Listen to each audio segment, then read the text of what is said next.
back to my channel. My name's Hillary Jubilee. If you're new, I talk about manifestation, conscious creation, and the law of assumption here on my channel. So this video is going to be a three-part series on a new understanding that I've come to about manifesting in general. And I am going to point to every source. We're not reinventing the wheel here.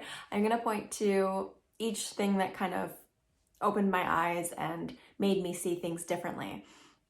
And obviously, every person could go to each one of these sources and not see it in the same light. The purpose of these videos is that hopefully you will be able to gain a new understanding as I have. So the new understanding that I've come to is, like I said, about manifesting in general and about who we really are underneath our human mask. This first part of the three-part series is about toxic positivity or spiritual bypassing, which are similar terms. I had been hearing the term toxic positivity a lot before I came to this new understanding, and the term kind of irked me, and I was like, that's an oxymoron. What is toxic positivity? Like, if you're being positive about life, what's toxic about that? Well, what's toxic about that is if you're not allowing yourself to be human and feel what you need to feel, it's toxic to fake the positivity. If it's genuine positivity because you just feel like being positive, that's totally fine, and that's not what we're talking about here. But if you are having a tough time and going through things as we do as humans, then what's toxic about the positivity is if you're faking it or forcing it or telling someone to just be positive in a situation where they need to feel what they need to feel to get through it. And spiritual bypassing is similar to that toxic positivity term where, we're just told to affirm over it if we're having a negative emotion or experience, to just sort of, patch it up with affirmations, or just keep focusing on what you want, like just ignore the bad feelings. So that's what this video is going to be about: toxic positivity or spiritual bypassing in the manifestation community. And what led me to this new understanding in general, the whole thing that triggered it, was this article by Kriston Jackson. So Kristin Jackson was one of the two women who were on the I Am Love podcast. And even since when I discovered this article, which was near the end of January, she left I Am Love just recently. So anyways, that's who Kristin Jackson is. She's got her own website now and her own articles. But that's how I found her, was through the I Am Love podcast. And the first place that I saw this article was a Facebook post in the I Am Love Facebook group, which is called Neville's Students. So her article is about her Kundalini awakening, which I have not experienced, but that's not the main topic of the video, the main topic of the post. The main topic of the post is spiritual bypassing and the manifestation journey in general. Okay, so when I came to this new understanding, I just want to say the term spiritual awakening is sounding a bit cringe to me, and I'm not trying to sound like I'm on some high horse or have a higher level of understanding than somebody else. I have a higher level of understanding than myself previously. So I have a new perspective on manifesting life in general, who we really are. I'm not trying to come across as better than anyone else. It's just my personal journey. I feel like I have come to a new understanding. During the time which was triggered by Kristin Jackson's article, this time, I felt like I was learning something new every hour. Like I was just like gaining epiphany after epiphany, just one after the other. It just felt like a lot of information was being thrown my way. So I'm going to bring up this before I talk about her article. I'm going to bring up, I went to a tea leaf reading place here on the island where I live. It's called Calico Cat Tea House. And I've been to this woman before, and I do have a video about, tarot cards, psychics and things like that. And from a law of assumption perspective, and from my perspective, and from an everyone is you pushed out perspective, nobody can tell you your future. Tarot cards and psychics and tea leaf readings, whatever, they're all just, it can be fun to see where you're at right now, to see where you're at, what's going on in your consciousness. It can be an interesting way to throw that into your face and just see where your head is at right now. And you can use that to your advantage to be like, oh, that's where I'm at, and we can change it. Nothing is set in stone in the 3D, including psychic tarot readings. But anyways, the tea leaf reading lady that I've been to, this is the 3rd time I've been to her because she's awesome. She knew that I was on YouTube, and she said that I was going to gain a new understanding and it was going to serve me. So I just thought I would mention that here, which was kind of cool because obviously everyone is you pushed out, but I went to that, it couldn't have been more than a week before I saw Kriston Jackson's article, so it was pretty funny. I was like, she said that, and I was like, that sounds cool. Let's roll with that. and then I gained a new perspective. Okay, so Kriston Jackson's article I'm gonna link it down below. Any of the sources I'm talking about, I'll link them down below in the description box. Okay, so her article has many good points. So she starts off by talking about how she had a Kundalini awakening, which I have not experienced, but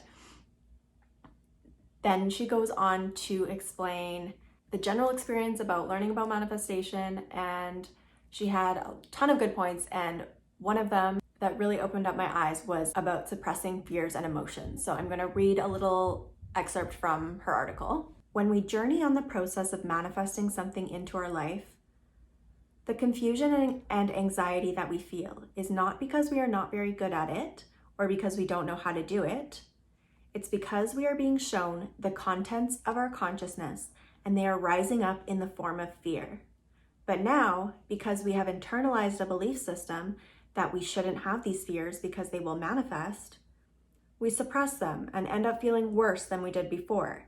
And so old patterns and cycles continue to repeat themselves. Kristin goes on to explain that negative feelings and fears are not an obstacle, but part of the journey. She explains that they are coming up so that we can feel them, so that we can let them go.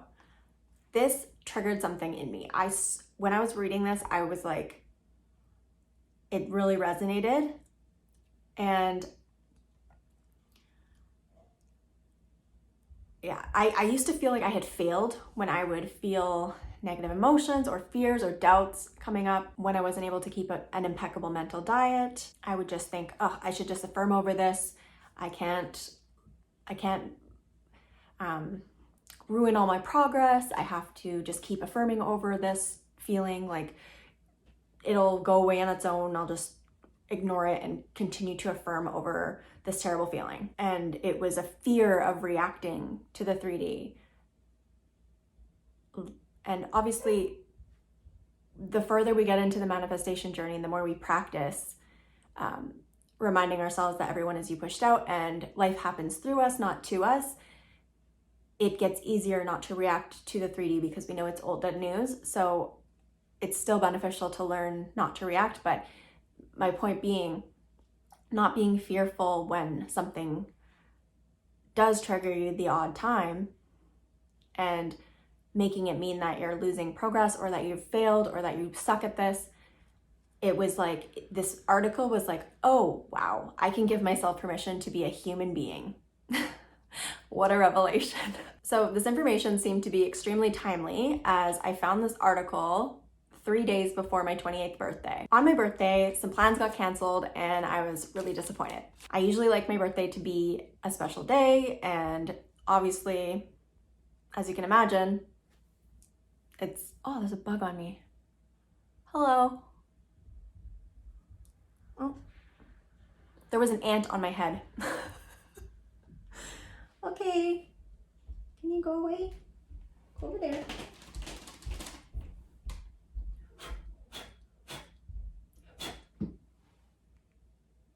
Intermission. Oh my God. Wow, There was an ant on my head. Interesting. Okay. So anyways, my birthday just wasn't what I expected. As you can imagine, not gonna get into reasons why that may be, but you can imagine. I was just disappointed in the day because it just was nothing like previous birthdays that I've had.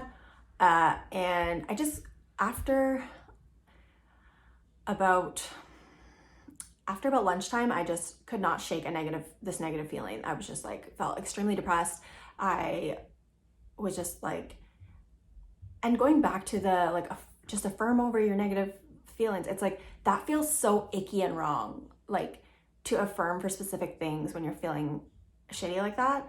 Like if it feels fine to you to do like an overarching affirmation, like I am God, everything's always working out for me, this too shall pass, whatever. I am safe, I am loved. If you want to go general and that feels good to you, that's fine. And if not, that's fine too.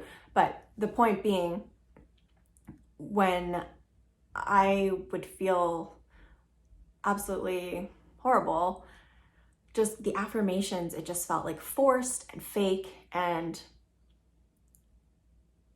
it just felt wrong. So this whole article, Kriston Jackson's article, just, yeah, I felt like it was timely because I found it 3 days before my 20th birthday, which was a disappointment.